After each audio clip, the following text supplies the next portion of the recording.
your brain, you're in the nuts domain. Come on in, it's about to begin. Hi, everybody, and welcome back to the Nerds Domain podcast. This week, I am Matt. I'm always Matt, I guess. This week, though, I'm with Shirley. Hello. And Jesse. Howdy.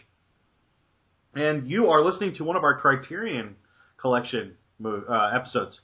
Jesse, what exactly is the Criterion Collection? The Criterion Collection is a extended director's cut of fancy films.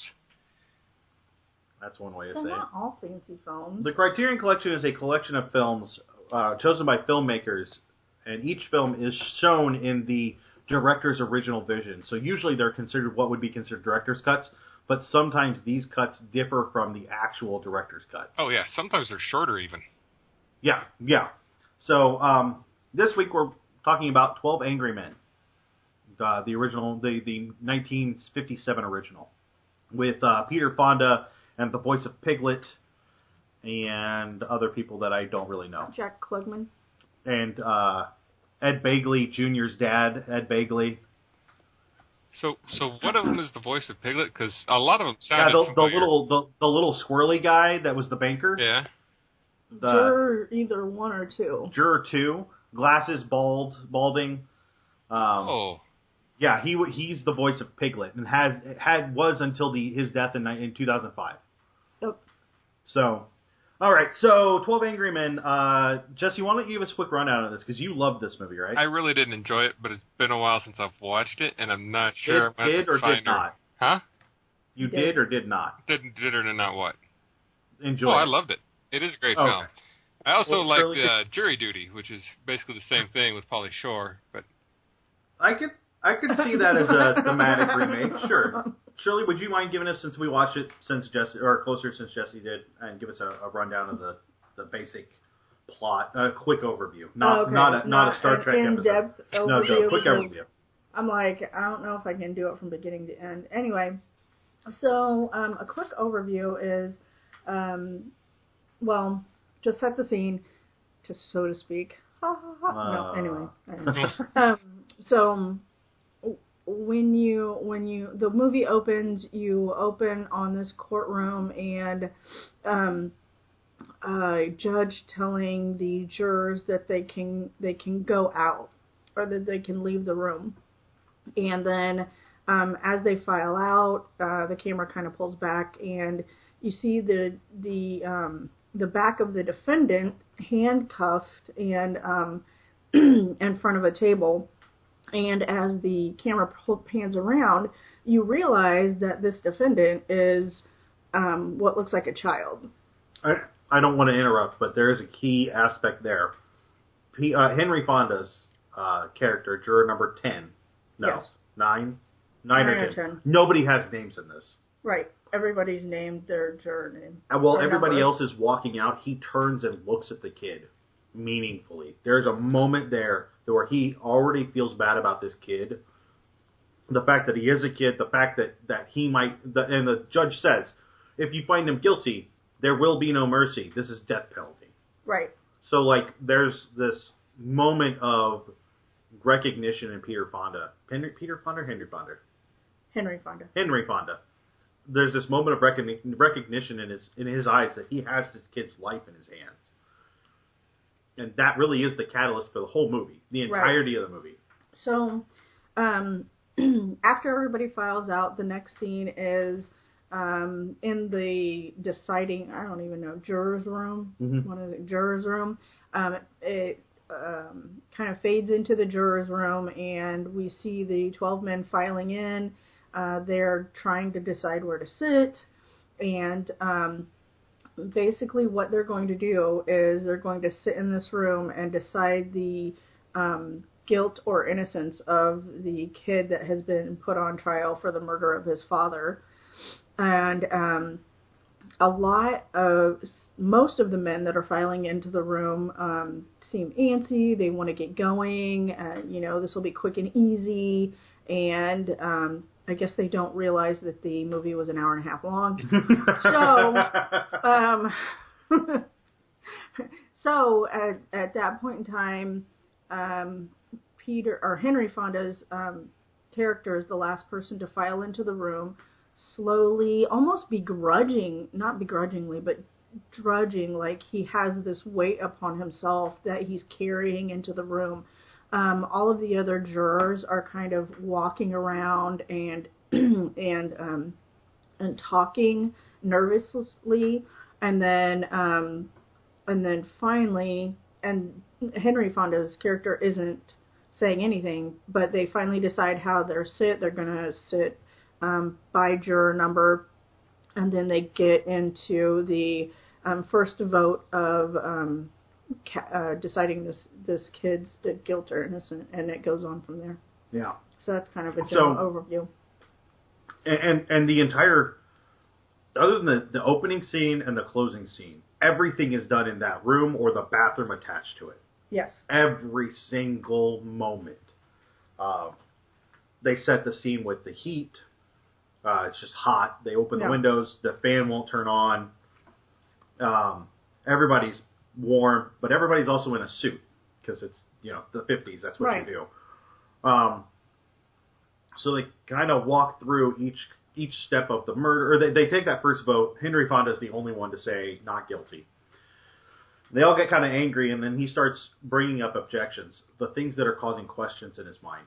And he starts, I don't mean this in a bad way, but he starts picking apart the case to say, this is why I don't think so. This is why I don't think so. Right. As the movie progresses, he slowly brings everybody else around to his viewpoint. There are 12 Angry Men is everybody's angry at one point. Yeah. It's a very solid theme. The directing is really well done. You have one room to work with. Right. And back then they didn't have like the cameras weren't very portable because they were so no, big. these things are huge. Yeah. These are huge. I mean, even your Super 8s, which were the small handheld cameras in the 60s, were the size of like a briefcase. Right. I mean, they're not small. Right. So the editing was done very, very well. I mean, you couldn't see any of the cuts. And there, I saw a couple of small continuity errors. Like, this got moved between one shot and the next with no reason. But the majority of stuff was just spot on. They introduced all of the characters through the personality and a small background about them by having them interact, but never give anybody names until they're leaving, and the two of the guys talk for just a second and give last names. Yeah. And that's it. So thankfully they sat in order, or I would have lost track. But everybody has a personality. You learn things at the beginning that matter later. Like, the directing and the writing are so good for this. I mean, it felt at points like a 1957 movie. The black and white always throws me off. Right. But after a while, I didn't even notice that. There was a little bit of here and there where the overacting was a little rough when they were getting mad, but even then it was still solid. Right, because and the thing is, sometimes when you get that overacting in very, very emotional scenes, you can see like it's acting. You can see that it's and there's that fine line between this is a real emotion and this is an emotion being acted out. And the guy that I don't remember his juror number, but the guy that I kept saying looked like Sylvester Stallone. Juror 5. Yeah. Like, he was no holds barred. There wasn't anything about it that felt like he hadn't experienced some type of this emotion sometime in his life, and that was what he was. Well, and it felt like he was experiencing it then. It didn't feel like acting. He felt all of the characters felt real, all of them. Right. There was a couple of points at the very beginning when Henry Fonda felt a little off, but I think it was his character trying to figure out how to bring this up and not be treated badly, and he was for a while. Oh yeah. Shirley and I have talked a lot. What did you think? The things I want to talk about is the plot of the story. Oh, yeah, go ahead. Okay. Because I did enjoy it, and I understand what the guy was saying through all of it, but all of his... I don't feel like we can spoil things, right? I mean... Yeah, go ahead. No, go ahead and it's spoil 1957, dude. Well, you never know. Sometimes it's too soon. But I don't think the innocent verdict should have been cast. Okay. If had anything else, they didn't. Whoa. They didn't cast an innocent verdict. They cast a not guilty verdict. Yes, there is a very extreme difference. But I don't think it should have been not guilty. If anything else, it should have been at least thought about longer, because he argues a lot of things that makes it seem like there's a plausibility he didn't do it, but nowhere does it prove that he didn't. Right, but that's the American legal system. All there has to be is reasonable doubt. And I think that they brought up reasonable doubt.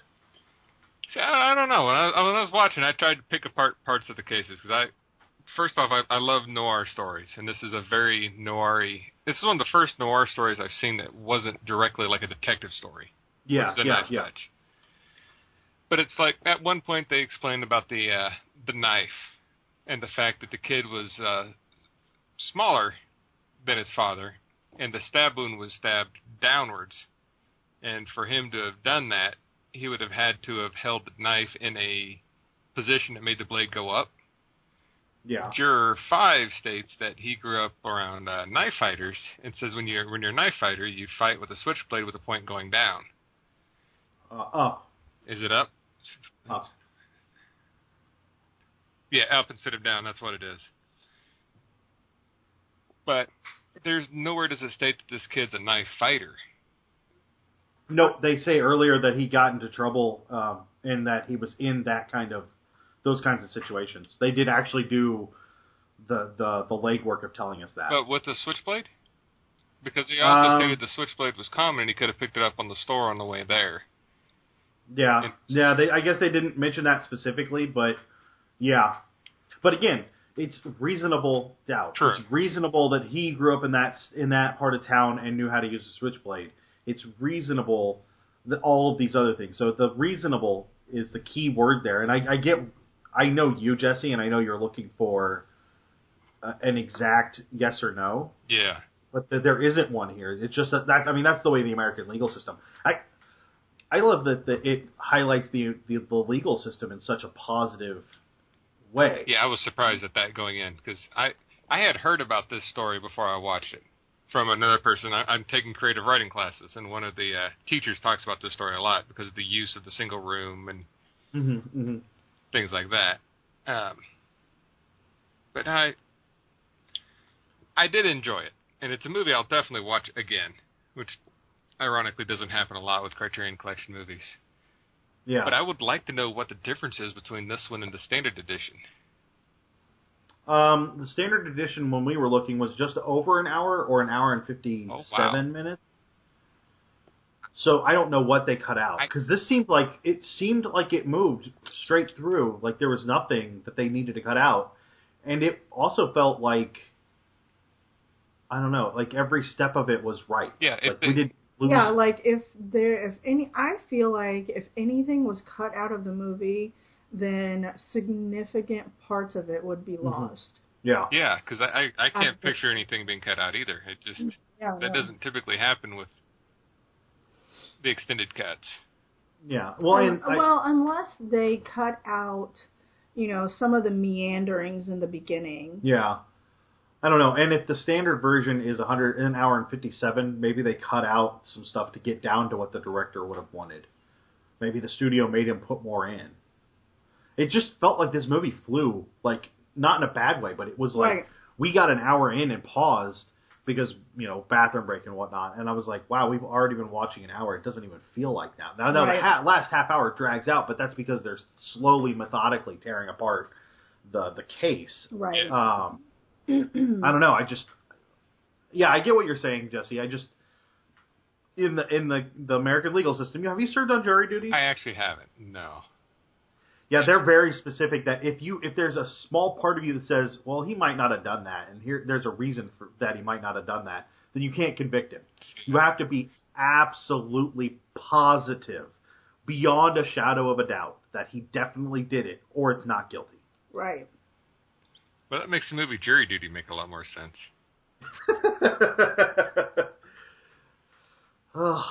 You keep saying jury duty, and the only thing I can think of is Runaway Jury. No. Which I know. I've never seen jury duty. Oh, it's got Pauly Shore. Yeah, I know. There's a taser. It's fantastic. I mean, sounds like it's something I would hate. it's really dumb, but it's fun. Honestly, I am not a fan of Pauly Shore, and this is easily one of his best movies. He has calmed down quite a bit in it. Yeah. He's not Encino Man or Biodome, Pauly Shore. I've never seen either of those. Oh my, you are missing out on the 90s. You could, I that's something you could say. Wow, maybe we should make you watch a Pauly Shore marathon. No. Oh, I agree. I've seen one Pauly Shore movie. It's the one where he was in college for 80 years. That's Van Wilder. That's not Pauly Shore. No, it's Pauly Shore because he's buddies with the girl that's next door or whatever, and they go to her farm and That's they get Son-in-Law. hitched. Okay, Yeah, so whatever. that's I don't definitely remember the name of it. That one's not about But college. yes. That's about him getting married to this girl. To give you a rough idea, and I hate going way off track on this, but Jury Duty on Rotten Tomatoes, 26% audience, 0 critics. Really? Wow, I liked it better than that. I did too. I liked it a lot better than that. I was telling... Not Runaway Jury, Not- Jury Duty. Jury Oh, Duty. Jury. We're I still thought on you were- Jury Duty. Tell us about Runaway Jury, though. That's fine. I was like, what? Oh, no, I don't have anything to say about Runaway Jury. Okay. Okay, so Jesse, you found... was that your big problems with the plot? You said you wanted to talk about plot. It was. That's basically all there was to it, is I just felt like they went to a not guilty verdict a little quicker than I thought they should have. Fair enough. And it's like you I said, think- his whole swing to trying to be not guilty was looking at the kid. And guilt shouldn't be what drives you to finding someone's innocence or guilt. Well, Your personal the filth of thing guilt. the thing is, I mean, he made his points and justification throughout the whole movie. He kept holding, like, a point back, you know, like he was methodically going through the points that made him think twice about his decision. He's like, well, there's this point, and then, you know, somebody will be like, oh yeah, you know, and you keep going through, and he's like, well, what about this, and what about this?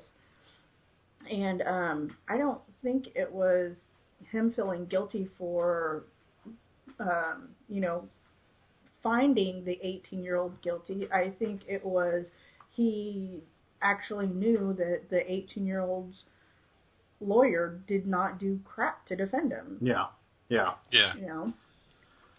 All right. So Jesse? Did you've said that your creative writing teacher's been talking about this? What did you feel about the directing? I thought it was really well done. I mean, everybody seemed on top of it. I believed all the characters. Everybody acted well. It's like I said, it got a little campy in some of the angry scenes, but that's expected. Yeah. Yeah. Did you what did you guys think about the music? I don't There think I was. noticed it. There was transition music a Neither couple of did times. I. When they I came into mean- the room the first time, there was transition music. Yeah, because I was like, when the 12 Angry Men screen title popped up on Yeah. it, and it was like that, you know, that bold type or whatever, I was like, whoa. And I feel like that's the only music that I remember. Yeah, is the that title was that, screen. and at the end there was a little bit of music, Yeah. but it was very, very 50s music. Yeah. I don't know. I mean, I thought it matched the movie. Yeah. What did you think, Jesse? What did I think about the music? Yeah, that's what That we're he still doesn't talking about. I don't remember. I really don't remember the music at all. It didn't have an emphasis upon the movie one way or the other for me. Right. Okay. It Fair enough, didn't fair enough. influence it, which isn't a bad thing. The fact that it had it and I didn't notice it means it was kind of doing its job. Yeah. Yeah. I will say this is it's not a simplistic movie, but it's a very cut and dry, straightforward to end kind of thing. Like, it doesn't, I feel like we're doing a disservice. We've only been on this for a little bit and really haven't dug deep into it, but there's not much deep depth to dig into. It's just a straightforward movie. Yeah. You know, unlike Seven Samurai, we talk. By the way, I'm referencing Seven Samurai because I feel like this is up there with that. I feel like we dug and dug and dug and dug in that one because there was so much going on. This Right. one was this one room. Here's the situation. Here's what's going on. and then we slowly pull it apart. The case we could talk about, but I really don't think it does justice to the movie to talk about the case. Right. The characters were done well. There was interaction between them that was both there was camaraderie and that awkwardness of not knowing the people you're in a room with, and right. And then that conflict of differing opinions. Yeah. Now it was at points predictable as we went through it, but I think it's because we watched so many crime shows. Right. Well, at the end, the thing is, with juror number 5, you knew what was going on as soon as you saw the picture of his son. Yeah. You're like, okay, he's going to take, he's going to take his anger. Well, it was the picture of his son and then the statement of, you give him everything and then look what they do to you. Yeah. Which is how he felt about the kid that they were talking about. Right. And so, I forgot the point. No, that's fine. Yeah. I did really appreciate the fact that when they started, they all acted like real well that they didn't know each other, and then by the end of the film, they seemed close. Yeah, there was a lot of character depth in that short amount of time, and there was, and I still think the character depth without names is huge. Yeah. Because we didn't learn anyone's names. I know I've already said that, but we didn't learn anyone's names until the end. Like, it was like we learned personalities. We learned who they were through what they were doing and how they felt. Maybe that's why I like it so much, because it's not so much who you are or what your given name is or anything like that. It's what you are, what you show to other people, and what you show to society. Yeah, that's definitely a way to look at it. I like that concept. All right, so we've gone kind of fast at this, but I really don't know that there's much more to talk about with it. Overall, Jesse, what do you think? Give a recommendation and a 5 out of 5. Honestly, I'd give it about. I think it's up there with the 5 out of 5 ones. I can't think of a single person who wouldn't enjoy this movie. Given the right setting and the right time, it's really one of those films that I think a lot of people should see. Okay. I don't understand why it hasn't been remade. It has. Besides Pauly Shore's Jury Duty. No, there's another. What is the name of it? It's the same name. There's another 12 Angry Men. There was a remake. Give me a second. Let me look it up. Shirley, while I'm looking that up, why don't you give us your kind of wrap up and out of 5? Yeah, like we've already reiterated, or we've already said. It was made. I'm sorry. Go ahead. Made in 1997, starring Jack Lemmon as Juror 8, George Scott, Hume Cronin, Ossie Davis. Wow, a bunch of dudes. James Gandolfini was in it. Lots of guys I'm not recognizing. Tony Danza? Oh, wow. What? Edward James Olmos? What? Yeah. We need is it still called 12 Angry Men, or did they change the title? Yeah. It's still 12 Angry Men. It's got a 7.9 out of 10 on IMDb. Huh. Wow. Okay, go ahead, Shirley. I'm sorry. Okay. Yeah, the story was amazing. I really liked the story. I really liked the story. The character depth and character development was amazing, and I really like courtroom dramas. So even though this was the end of the courtroom drama, you don't get really to see the courtroom very much. But I love Mr. Smith Goes to Washington, and so this is right up there with it. Yeah. So and this was a new crime drama. We don't even see this much now. It's always on the police end. We don't see a lot of the juror. Right. Even in Runaway Jury, like the focus is on manipulating the situation, not on the actual jurors. Yeah. Jury Duty, surprisingly, does actually have a lot to do with this. Yeah. I would almost say it is very much a remake of this movie, which is really strange to me that something so intelligently made could then be remade into Jury Duty. And while it is made for comedy, it still has a lot of those same concepts. So in Jury Duty, Pauly Shore is like unemployed and has nothing going on, and meets this cute girl who's on the jury. So he tries to keep the jury in session as long as possible to woo her. And also, he makes a lot of money while he's doing it, and he's got a nice apartment room.